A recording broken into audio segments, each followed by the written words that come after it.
What is going on, everyone? Welcome back to this week's installment on The Lake Show. I appreciate you making me a part of your day again. It was a great episode I had last week. I really dove into, really what changed me to, really lean into Christianity and really not even necessarily Christianity, really lean into Jesus Christ being my Lord and Savior. I really hope you all got the good message behind all that when I was talking about it. It changes your life when you start to put faith first, when you start to put Christ first in your life. It really starts to change a lot of things that happen for you. It makes your life a little bit more, I shouldn't even say a little bit more, it makes your life so much more enjoyable. The amount of happiness that comes out of that sort of thing is, it's unparalleled to really anything else on this planet, at least in my opinion. So, I really hope you guys enjoyed that small message I gave last week. I also discussed the Godzilla and Kong, the new Empire movie, and how I recently went to go see that, and I thought it was a 9 out of 10 movie, mainly just because I needed more action. I needed more Godzilla. I needed more, just Titan on Titan action and fighting. That's really what I meant when I gave it a complete 9 out of 10. Like I said, couldn't go 10 out of 10 just like Godzilla vs. Kong because we got nonstop action that entire film. And yet the filmmakers and film critics are still clueless as to what people want to see when it comes to those movies and that entire franchise, the MonsterVerse in general. It's baffling to me still that the Rotten Tomatoes score is still in the shitter. But hey, that's what the that's what the movie critics are all about. They're all about BS and they're all about their dumb opinions and they get paid for it. I'm all for it. I would be more than willing to get paid to just critique movies all day. So hats off to them. Nothing against them as people, but when it comes to certain franchises, they don't know what people want. Also, everybody, Bucked Up Ambassador, so if you need any pre-workouts or lifting gear, head on over to buckedup.com, use promo code SHOW32, get yourself 20% off your next order. So, with a little less than 2 weeks to go, we have the NFL Draft. So, I figured I'd do a little bit of not really an in-depth analysis, but a little bit of a preview. But when I talk about preview, I mainly mean the quarterback prospects that have entered the NFL Draft this season, for this upcoming season. So I'm going to be talking about the top-rated quarterbacks in this draft and their best fits and their pros and cons and their strengths and their weaknesses. I'm going to go over a little bit about that. And then later on, we're going to get into, a couple more newsworthy things. I don't like talking politics, but I'm going to get a little bit political today. Don't worry, I'm not going to be overly obnoxious, but I will be voicing my opinion on a couple things. But, that's just the day and age we live in. I don't really care if you love me, you hate me, you love my opinion, you hate my opinion. Respect it. That's all I ask, because we live in the greatest country on planet Earth, and we are all entitled to our own opinions. So, we'll talk a little bit about that and what's to come in November this year. So, but we're going to start off with the NFL Draft. Like I said, a little under 2 weeks away. Happens Thursday, April 25th. And there is a lot of great quarterback talent in this draft. So, let's start with this real quick. So, we all know that who the top prospects are in the NFL Draft, I should say. One thing that has bothered me is the fact of how badly teams sometimes reach for quarterbacks. And I'm mainly going on a Pittsburgh Steelers rant here. Now, I get it. Whenever you have a quarterback of the caliber of Ben Roethlisberger, we understand that it's very hard to replicate that. It's very hard to draft for that position in general in the entire NFL. That's the hardest position to draft and the hardest position to develop and just the hardest position to get right in general. I talked about it before that teams like the Cleveland Browns and Chicago Bears, they seem to just always get the quarterback wrong. It's been damn near 20 years since either of those teams have had a competent quarterback at the helm of their team. And then you got teams like the Los Angeles Chargers, and you got teams like the Green Bay Packers who just seem to hit quarterback after quarterback after quarterback, and they just transition to the next great quarterback for their franchise. So like I said before in some episodes, that some teams have it and then other teams don't. And a lot of teams, and one team in particular that really doesn't do it well, mainly because they haven't had to draft a quarterback, is the Pittsburgh Steelers.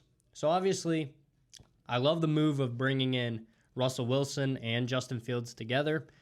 Russell Wilson on a 1-year deal again, Denver fitting most of the bill for us, so I'm okay with that for $1.2 million or whatever it is. Russell Wilson's being paid by Pittsburgh, and then Justin Fields right after that. So, like I said before in previous episodes, I think it's important that Pittsburgh rides the Russell Wilson wave, rides it the entire year, and just see where it goes.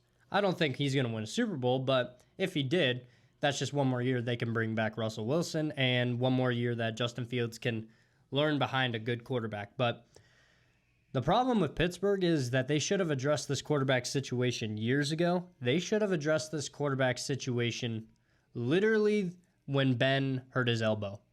That year he was completely out for the whole season, and Pittsburgh still finished with a winning record. That seems like the norm in Pittsburgh, as it really is the norm. Mike Tomlin just refuses to have any losing seasons whatsoever. And that year he had Mason Rudolph at quarterback and Duck Hodges at quarterback. That was just a carousel of quarterback play that year. But Pittsburgh reached on Kenny Pickett. And I was a fan of Kenny Pickett at first. He had a lot of starts in college, which is why I thought he would work very well in the NFL. But in all reality, Kenny Pickett didn't really have the... Let's just call it what it is. He did not have the talent to overcome anything or any of those obstacles that was thrown his way in Pittsburgh. That's just the reality of it. And I'm sorry if any Steeler fans disagree with me. Guess what? Your opinion is wrong. Suck it up and deal with it, because Kenny Pickett, he was a reach. It's clear from that entire draft class that Kenny Pickett was a reach and should not have been even considered a first-round quarterback. I believe he was the only quarterback taken in the first round that year, and then every other quarterback, I believe, one in the second round, and then the rest 3 through 7th. But none of those quarterbacks panned out to anything. We thought Malik Willis was going to be something spectacular for Tennessee. That dude's he's a third string now and barely sees the field whatsoever. So he's basically out of the league. Kenny Pickett, he had promise. He showed great potential at the end of his first year, going, I believe he went 8-1 as a starter the last 9 weeks of the season. I mean, I know he dealt with a little bit of injuries, but he just did not have the necessary skill set to excel in this league, at least at such a high level. And don't tell me that Pittsburgh didn't surround him with anything. George Pickens, Deontay Johnson at the time, Pat Freiermuth, Jalen Warren, Najee Harris, an above-average offensive line, if we're being realistic, above average, and then a spectacular defense. If you gave quarterbacks like any of the quarterbacks coming in this year, like a Caleb Williams, a Jaden Daniels, a JJ McCarthy, Bo Nix, Michael Penix, Drake Maye, it doesn't matter. Any of those guys with the weapons that Pittsburgh had would probably be able to excel at such a high level in this entire league. Kenny Pickett just couldn't do it. Kenny Pickett's worst enemy was himself. He was always his own worst enemy. Whenever he played, whenever he threw interceptions, it didn't matter. That dude could not get out of his own way. And the Pittsburgh fan base, we voiced our opinions for a long time on Kenny Pickett. We all had reservations on him, and I was excited at first for it, and we all kind of fell into the trap, especially after the end of his rookie year, when we all saw something in him like, okay, this could be the guy. This could be the guy for the next 10 years in Pittsburgh, so we got our next guy. Nope. Just wasn't meant to be. And now he's in Philadelphia, and he'll be backing up Jalen Hurts, and, he'll be learning from a great quarterback. So Can Kenny Pickett still right the ship of his career? Absolutely. He's still young. He's still got talent, but he's not otherworldly. But like I said, for Justin Fields, learning behind Russell Wilson is a good thing. I think Kenny Pickett learning behind Jalen Hurts is another good thing. So I think Kenny Pickett can right the ship for his career. And, eventually he'll earn a contract maybe somewhere else, or maybe if it's even with Philly if things go sideways in the city of brotherly love. So that's my little Pittsburgh rant, but let's jump into this year's NFL draft. So obviously the number one prospect on the board is Caleb Williams, and my comp for Caleb Williams would be, I hate to say it, but it is Patrick Mahomes. I have said time and time again that when it comes to quarterback play in the NFL, you have to have a guy who not necessarily always needs to be otherworldly talented, but they have to be able to overcome so many obstacles in the league, because 9 out of 10 times when you are drafted in the top 10, you are going to, I shouldn't even say 9 out of 10 times. When you are a quarterback going in the NFL draft and you are drafted within the top 15 picks, more than likely you're always going to a team that is completely dysfunctional, whether that be ownership, poor ownership, terrible managing from the general managers, terrible coaching, terrible culture, or just not even enough pieces around them to allow them to succeed. So if you think about the Carolina Panthers and taking Bryce Young, while Carolina has never really been a powerhouse, at least since the early years of Cam Newton, who does Bryce Young have to throw to? Now, I already had reservations about Bryce Young because of his height and the fact that, he just doesn't look like an NFL quarterback some days. His decision-making is sometimes god-awful. But at the same time, just how I go back to saying you can't blame the Bears for Justin Fields and you can't blame Justin Fields for the Bears, like, you can't blame the two without including the two.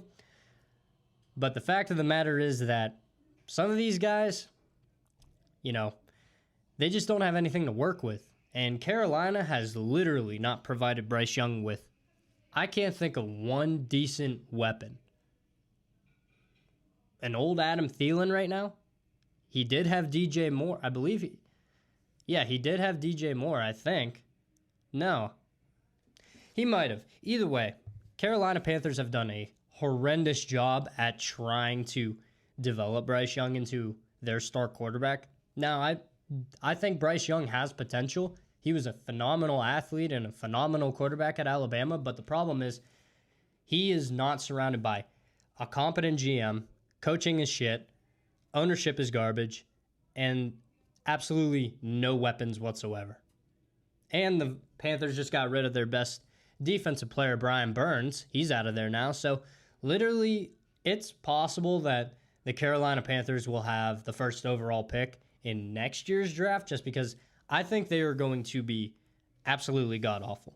Bryce Young really has no chance to succeed, and talent only gets you so far. I have talked about it before that I think Caleb Williams is a generational talent. I think he is an Andrew Luck, a Trevor Lawrence type player. So my comp for him would be Patrick Mahomes. Now, I'm not saying he's Patrick Mahomes. I'm saying that's his comp, because the way he plays, his athleticism, his throwing accuracy, his throw power, just the way he takes over games in general, it's very Patrick Mahomes-esque. So I think Caleb Williams, like I said, I don't think it's going to be any shock when Caleb Williams, I do think he goes number 1 overall to the Chicago Bears. And like I said before, is it possible that he can right the ship there? Yep, possibly. But if you look at guys like Andrew Luck, he was going to succeed no matter where he went. And like I said before, he was behind probably the worst offensive line in NFL history when it came to the Indianapolis Colts at that point in time. You got Trevor Lawrence, who had to overcome everything in Jacksonville, the Urban Meyer situation, terrible play, terrible O-line play, and injuries. I mean, that's the reason Andrew Luck hung it up. And while Trevor Lawrence is succeeding right now, he is dealing with a lot of injuries. So all these quarterbacks that are considered generational talents are asked to right the ship and basically put the entire franchise on their shoulder and basically say, follow me, I'll get you where you need to be. And I don't necessarily think that's the greatest idea for any first-round quarterback. I mean, it was clear that Baker Mayfield wasn't able to do it, but, since he left Cleveland, he's done very well in his career. So it's possible to right the ship eventually, but when you get drafted in the early rounds, and especially in the top 15 picks, 9 times out of 10, you're going to a poorly run franchise with a terrible GM, poor ownership, terrible coaching, no weapons, and just overall organizational dysfunction. So I think Caleb Williams, I think he still goes number 1 overall, but I think his comp would be Patrick Mahomes just for the sheer talent that he presents, his athleticism, his throw power, his accuracy. He's just a baller. He's just a gamer. So Caleb Williams, definitely see him still going first overall. Again, 9 days away from the draft. We're going to find out what he's really made of, and eventually later this year, but we're going to find out what team is desperate enough to get that quarterback. So the second rated quarterback in this year's NFL draft is Jaden Daniels. I heard a comparison recently that somebody said that he's like a Lamar Jackson. Huh? I don't see that in Jaden Daniels. I see a good quarterback. I see a good quality quarterback. He can run, he can throw, he's accurate. But the biggest issue I see with comparing him to Lamar Jackson is the fact that Lamar Jackson, I would put as a generational talent. There has never been a running quarterback or more athletic quarterback in NFL history than Lamar Jackson. People thought Michael Vick was the guy, and he was for the longest time. And then comes Lamar Jackson. So Jaden Daniels, if you want, I guess you could compare him to Lamar Jackson. I think that would be his comp just because while his accuracy is good, it's not where they want it to be. It's probably not where he wants it to be either. He's a Heisman Trophy winner, and, I don't necessarily see too much wrong with him other than the fact that, he had a lot of bad decisions when he played at LSU. He made some terrible, terrible play calls on the field. He made some terrible throws on the field. So judgment is not always there, but at the same time, he's a super talented quarterback. But playing in the SEC, he got lit up a bunch of times. But I do not think he's the second quarterback that's going to be taken off the board. I really think that the New England Patriots are going to take Jaden Daniels. As of right now, they have the 3rd overall pick. And I think that Jaden Daniels, I think his comp would be, yes, you can say Lamar Jackson because he is very athletic. He can run around like a deer, but maybe not quite the explosiveness of Lamar Jackson, but at the same time, he's a good athlete in his own right. So I don't think he goes number 2. I do think he goes number 3 to New England. And that takes us into the 3rd rated quarterback in this year's draft so far is Drake Maye from North Carolina. And I have my reservations on Drake Maye. I said before last week that I think he's a more accurate version of Mitch Trubisky. Roughly the same athleticism, but he does have a tendency to, make bad decisions when it comes to throwing the football. Now, all quarterbacks really do have times where they make bad decisions, but I just don't see the wow factor with Drake Maye. I think he's going to go number 2 overall to the Washington Commanders, and I think that'll be a big mistake because in Drake Maye, I see a lot of Mitch Trubisky, who played at Carolina, and I see a lot of Sam Howell, who also played at Carolina. So it's not necessarily the fact that he's a bad quarterback per se, but he is not the otherworldly talent that a lot of people thought he would be. At least in my eyes, I'm giving my unbiased opinion on this, that I just don't see much in Drake Maye. I could be completely wrong because I was completely wrong on Jordan Love. He seemed to have blossomed into a star quarterback, and, I thought Justin Fields would make that jump, and for all intents and purposes, Jordan Love is way better than Justin Fields right now. So, subject to change eventually in the future, but as of right now, I was right on that. Well, I was wrong on that, but I think I'm right in saying that Drake Maye is not otherworldly. I don't think he's up there with guys like Caleb Williams or a Michael Penix or anything. How he's the third rated, I'm not entirely sure. But that's who I see when I see Drake Maye. I see him as a more accurate, better throw of the football version of Mitch Trubisky. Like I said, roughly the same athleticism. Same thing with Sam Howell. Sam Howell, Mitch Trubisky, and Drake Maye, they all remind me of each other. So, could it be something? Yes, it could be, but I really don't see it. I don't see the hype around Drake Maye. I think he's overrated, and I think out of all the prospects that can bust this year, I think he has the biggest potential to be a bust. So we're going to move on to our next quarterback. The fourth highest rated quarterback right now in the draft is JJ McCarthy. Now, JJ McCarthy has completely rocketed up through NFL draft executives' draft boards. And for all intents and purposes, that's the reason that Minnesota traded up to at 11. I think JJ McCarthy ends up going to Minnesota. I think it's entirely plausible. And I think he's a more accurate and athletic version of Kirk Cousins. He's a game manager. He's not otherworldly. Like at Michigan, even when he won the national championship, he wasn't otherworldly when it comes to, putting up games like 350 plus yards and 6 touchdowns sort of games. He wasn't putting up stats like a Caleb Williams or a Michael Penix or a Bo Nix, who we'll talk about in a little bit. But JJ McCarthy has only lost one game in his entire college career, and that was to TCU. And realistically, that shouldn't have been the case. He, for all intents and purposes, should have been an undefeated quarterback throughout his entire college career. But the fact of the matter is, when it comes to the thing I noticed when watching JJ McCarthy over the past couple years is the fact that on third down, his team trusts him. Harbaugh trusted him. Michigan in general trusted him. Deliver the football where it needs to go, and if you need to run the ball, run the ball. JJ McCarthy's a very athletic quarterback. He's got good accuracy. He's got a good arm. Like I said, he reminds me of a more athletic Kirk Cousins. And I think that would be a good comp for JJ McCarthy. So, is it possible that he can blossom somewhere like Minnesota? Absolutely. Minnesota's got good weapons. They got a good defense, good offensive line. For all the quarterbacks in this draft, the best possible landing spot for any of them, at least in regards to the top 15 picks, JJ McCarthy to Minnesota seems very plausible, and I don't think necessarily that's a bad fit whatsoever.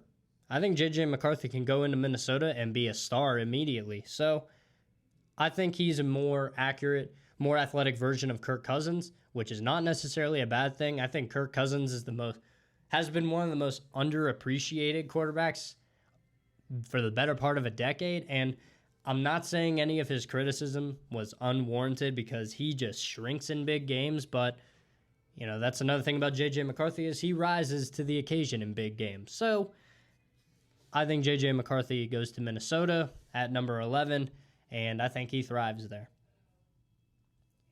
So 2 more quarterbacks we're going to talk about. Bo Nix is is the number 5 rated quarterback in this year's NFL draft. And I think he's not bad at all. You know who Bo Nix reminds me of? Matt Stafford. Tall, lengthy, he has good stature, and, he did lead the NCAA with 51 overall touchdowns this past year, and he's a great thrower of the football. His downside is that he likes to throw too many picks sometimes, but that was mainly his first 2 years in college, especially at Auburn when he was known as Bo Picks, because all he did was throw interceptions. But I can see Bo Nix heading to a place like Seattle or Denver or somewhere like that. Or even LA to back up Matt Stafford, because who knows how many years Matt Stafford has left. But I think Bo Nix, especially since he transferred to Oregon, he proved that I think he's the most NFL-ready quarterback. And I talked about this a couple weeks ago. When it comes to having starts under your belt in college, the more reps you have, the more used to the game you're going to be. And Bo Nix I believe he has the most career starts out of any college football quarterback in history. So, he'll only reap the benefit of being under center for so many years. Especially the fact that, he's athletic, he's got a good arm, he's got good accuracy. I think Bo Nix is the most NFL ready quarterback at this moment in time, specifically just because of how much he played in college. He reminds me of Kenny Pickett for how much he played in college, but he has a lot more talent than Kenny Pickett. Kenny Pickett had so many limitations, especially when it comes to arm strength and accuracy. He just struggled with all of that. Bo Nix, he has all the starts and he has all the talent. So there's another person who's probably the most NFL ready. I did say JJ McCarthy is probably the most likely to succeed, at least in the current position that they'll be drafted in, especially if he goes to Minnesota. But Bo Nix, I think he's the most NFL ready. Accuracy is there, the smarts is there, and he just has so many college starts under his belt that, I think he can make it work. And now the final quarterback we're going to talk about is Michael Penix Jr., the hefty lefty. So out of Washington, Michael Penix, I think he'll end up going to Seattle in place of Geno Smith. Geno Smith was a great story. He not necessarily a great quarterback. It was nice to see a once bust quarterback become something in the NFL. I believe he won Comeback Player of the Year last year, but either way, Geno Smith had a hell of a season a couple years ago and, turned his career around. He probably earned himself another contract, but I don't necessarily think Seattle wants to keep running it back with their young roster with Geno Smith. So I do think at 16, I do believe that Michael Penix Jr. will go to Seattle. I think that he can make an impact instantly. And while I say instantly, I do believe that they would sit Michael Penix behind Geno Smith for a year. It's always important to sit your quarterbacks. I mean, Green Bay proved that. Everybody thought it was a reach to draft Jordan Love all those years ago and have him sit for so long behind Aaron Rodgers, but Jordan Love reaped the benefit of that. Green Bay is reaping the benefit of that because Jordan Love has blossomed. So it's always better for a young quarterback to sit and learn, unless they're a generational talent kind of guy, then they can, really right the ship immediately. But when it comes to Michael Penix, I think him sitting behind Geno Smith for maybe a year, maybe two, and then turn the keys of the offense over to Penix, I think that'll work in Seattle's favor.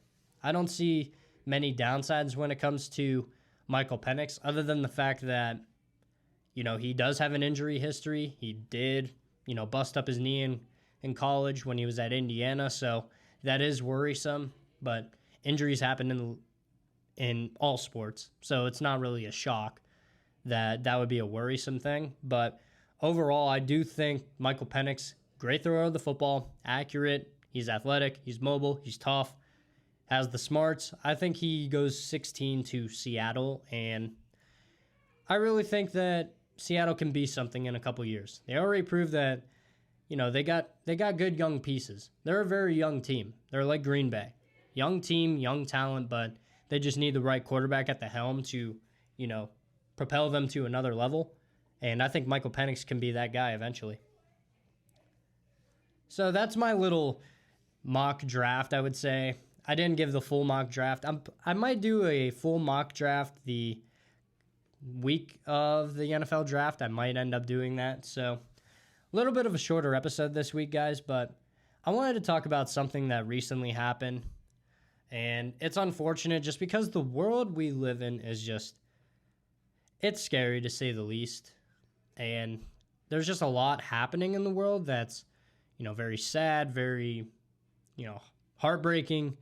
And then recently, Iran launched attacks against Israel, and it's just unfortunate because while everybody has reserves about foreign situations in this country, I'm of the mindset of I just don't want people to get hurt. I just want, hurt, death, all that stuff. I want that all to stop like any normal person would.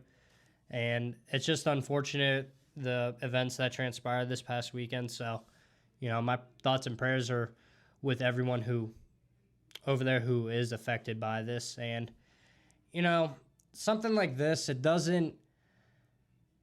it shocks me because I don't think any of this would be happening if someone wasn't in office right now. I have my reservations on the entire Biden administration. I have from day one, and I honestly can't really say any good about it. And that's just the reality of it. What good has the president done so far? I can't think of anything. What genuine good has he done for this country of ours? I don't know. I can't think of anything off the top of my head because, and here's the thing, I don't watch the news. I don't. Anybody would tell you, anybody in my family or friends, I do not watch the news. I do not care about the news. The only time I get updates is just when it happens to hit my phone. I do not have the Fox News app. I do not have the CNN app. I do not get my news from just your basic ass sources, your basic media sources. I don't really do that.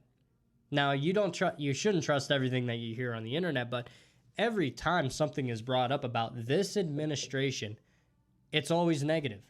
It could be from the right, from the left, it doesn't matter. Both sides, both Democrat and Republican, show a lot of, not hatred, but disapproval of, the Biden administration. And I've never been one for the Biden administration, and I don't care for it, and I'm not going to vote for him whatsoever when it comes to the November election.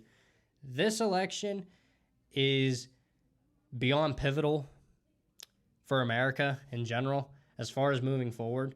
But America has become really the laughing stock on the global scale, in the entire global landscape. America has become a laughing stock, and it's just a shame to see how far this country has fallen when it comes to a lot of its morals and values that it held for so many years. So currently, I'm looking at projections for the election in November. So right now, the Republicans would have 235 compared to the Democrats 226. Obviously, you need 270 to win the Electoral College. So obviously, at this point in time, there would be around 35 more votes for the Republicans to eventually capture the presidency. So, none of this map does not surprise me whatsoever. New York and California voting Democrat, figures. That's a shocker. Texas and Florida voting Republican, that's all normal. But it's just the fact that this administration has, America in general just appears weak on the global scale. Nothing really, has right the ship in the right direction. I'm keeping myself reserved a little bit because I can go on an absolute tangent about certain things in the entire administration, but I'm not going to do that. I'm not going to bore you guys to death with my political talk, but I do think that for the sake of America in general, President Trump needs to get elected this upcoming cycle, and I think we are in for the wildest presidential election probably in human history. I can't think of, at least in my lifetime so far, obviously 2008, 2012, 2016, 2020, and now 2024, they all had their own high points when it comes to, the buzz going around who was going to be in office next. But I think the stakes are just so much, they're elevated, at least when it comes to this cycle. So I'm not going to get entirely into it because, at the same time, I do hate politics. I really do. Some things that happen, they just rubs me the wrong way. I think politicians are out for themselves. They don't really care. But at the same time, there's probably some good ones. But the problem with this administration also is just the fact, I know a lot of people have called out Americans in general for not wanting to work, not wanting to do anything in this country or go above and beyond for it. Well, I talked about this months and months ago, that the fact is nobody wants to do anything for this country because the people at the top running it are clueless. They're running it into the ground. They're running it for themselves, for their own self-interest. But, that's really a lot of politicians. I think that we're in for one wild ride when it comes to the presidential election of 2024. Now, if you want my honest opinion on who I think is going to win, I do think it's Trump's election to lose at this point. The sheer amount of, things that circle the Biden administration, the sheer amount of scandals and everything that has been happening, I think America is fed up with it in general. I think especially a lot of the American citizens, myself included, are fed up with a lot of this crap going on in our government. So, I think we're in for a crazy election cycle. I personally can't wait to see Biden and Trump debate. I hope they end up debating because, that's just going to be a social media shitstorm. I think it's going to be hysterical to watch too. But as far as the outlook of this, I think just from so many people on social media, so many people just in general in this country, I do think Trump will be back in the Oval Office at the end of this cycle. And I know it was a little bit of a shorter episode this week, guys, but I'm working on something great right now, so it's going to be a fun week next week. I'm probably going to have my friend on next week, but for all intents and purposes, it's going to just stay tuned for next week. And I really want to say thank you guys again for reaching me over 100 subscribers on YouTube. It really means the world to me. I love doing this. I love talking about everything going on in the world. I love talking to you guys about my faith. I love talking to you guys about mental health. I love being able to put content out there that people enjoy, that people love, that people just, can laugh to, can think upon. Just in general, I really appreciate all of you guys. And thank you for getting me over 100. So now we're, about a quarter of the way there to 200. So keep smashing that like button. Keep smashing that subscribe button. We're really growing something over here, and I can't wait to see what this channel holds in its future. I really can't wait, and, sky's the limit at this point. And that's going to wrap it up this week on The Lake Show, everyone. Be sure to like, subscribe, share with your friends, leave some comments down below. I'm your host, Dominic Lako. God bless. I love the chase and the hunt, and I set the pace when I'm running. I always take what I want and I always give it 100. Don't need a bank, no I'm funded. Play the game like it's nothing. I'm always thankful for something. Don't take for granted, stay humble. Now wake up! It's time to look at the enemy. Look in the mirror if he is no friend to me. It's not working out, maybe it's the chemistry. It's time to break up so I can